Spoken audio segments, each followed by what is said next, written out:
ठीक है। अच्छा मैम, इसके बाद बहुत से लोग देखते हैं, कोई रात को वॉकिंग पे होता है, कोई दिन को होता है, डिफरेंट टाइम्स हैं, कोई घर में ही। तो वॉक का बेहतरीन टाइम कौन सा, कैसे वॉक करनी चाहिए? वॉक का टाइम सुबह ही है। सु- वॉक का टाइम मगरिब के बाद का कोई भी टाइम। मैं आपको एक बात बताऊं, ये जो जिस जीनियस ने ये कायनात बनाई है, हमारे खाल के कायनात ने, अल्लाह ताला ने, उसने एक क्लॉक बनाया है आपके पास, बायोलॉजिकल क्लॉक, जो आपकी बॉडी के क्लॉक के साथ सिंक्रोनाइजेशन में चलता है। जब आप अल्लाह ताला के क्लॉक के साथ बगावत करते हैं तो आप अपनी फलाह के साथ बगावत करते हैं। There is a reason, there is a medical reason कि अल्लाह ताला ने कहा है कि आपको मगरिब के बाद जो है वो रेस्ट करना चाहिए, मगरिब के बाद आपको आराम करना चाहिए।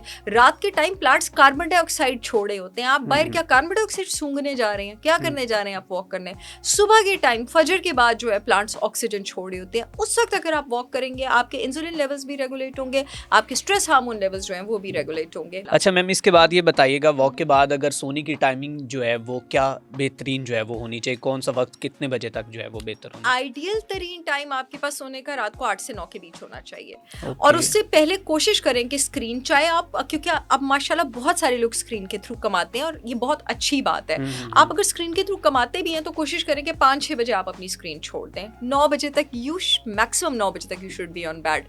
11 बजे आपको जाग नहीं रहे होना चाहिए। अगर जो 2 बजे तक जाग रहे हैं, 1 बजे तक जाग रहे हैं, तो वो नुकसान कर रहे हैं क्या अपना। क्या नुकसान अपना कर रहे हैं उनको? आपका कोर्टिसोल हाई हो रहा है, ओके। आपका इंसुलिन हाई हो रहा है, ओके। आपका ग्रोथ हार्मोन नीचे जा रहा है। सिर्फ ये नहीं है कि कद बढ़ने के बाद हमें ग्रोथ हार्मोन की जरूरत नहीं होती। Growth hormone anti ageing hormone है, growth hormone muscle building hormone है, हमें पूरी जिंदगी इसकी जरूरत रहती है और ये आपकी इम्यूनिटी भी इंप्रूव करता है। इसके बाद मैम बताइएगा कि कैसे पता चल सकता है कि आपका गट खराब है?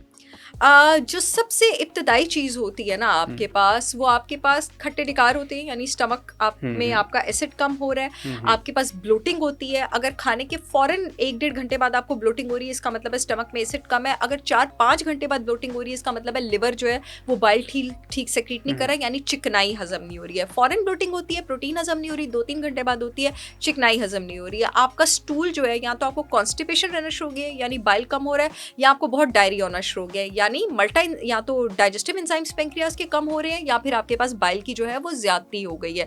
और अदर देन दैट, आप अगर रैंडम जॉइंट पेन्स पूरी बॉडी में फील करते हैं लेकिन आपको हड्डियों का कोई मसला नहीं है, इसका मतलब है डिस्पर्सिस है, बॉडी में बैड बैक्टीरिया आपके पास ज़्यादा है, आपको मेंटल फॉग रहती है, क्लैरिटी नहीं रहती है, मल्टीपल स्किन एलर्जीज हो रही हैं, गट का प्रॉब्लम है। ठीक। अच्छा मैम, मुझे सिर्फ आपने 5 फिंगर टिप्स बतानी हैं कि जिससे आप लोगों को ये बताएं कि इसकी वजह से आप जो अपनी ज़िंदगी को बेहतर कर सकते हैं, या फिर इसकी वजह से आपकी ज़िंदगी जो है वो डिस्ट्रॉय हो रही है, तबाह हो रही है, खुदारा इसको छोड़ दें। रात को जल्दी सोना, सुबह जल्दी उठना। ओके। जो चीज़, ये जो इंसान इसको पकड़ लेगा ना, बस फलाह करीब है, उसको मिल जानी है। ठीक है। ओके। दूसरी चीज़, सोशल मीडिया से अगर आप पैसे नहीं कमा रहे हैं तो आपका सोशल मीडिया का यूज़ दिन में 1 से 1.5 घंटे से ऊपर नहीं होना चाहिए। आपका जो है पोटेंशियल इसको वो खा रहा है। ठीक है। तीसरी चीज़ जनाब, eat man made food, do not eat God made food. अल्लाह ताला का बनाया हुआ खाना खाएं, बंदों का बनाया हुआ खाना ना खाएं। चौथी चीज़ जो मैं बताना चाहती हूँ, अल्लाह ताला ने आपको जितना भी दिया हुआ है उसमें से 10 to 20% जो है वो बांटना शुरू कर दें, लोगों को हक ना खाएं। अल्लाह ताला जो है आपके लिए बहुत ज़्यादा आसानियाँ करेगा। 5वीं बात, हक बात करें। हक बात करें। तो आखिर में क्या पैगाम देना चाहेंगी?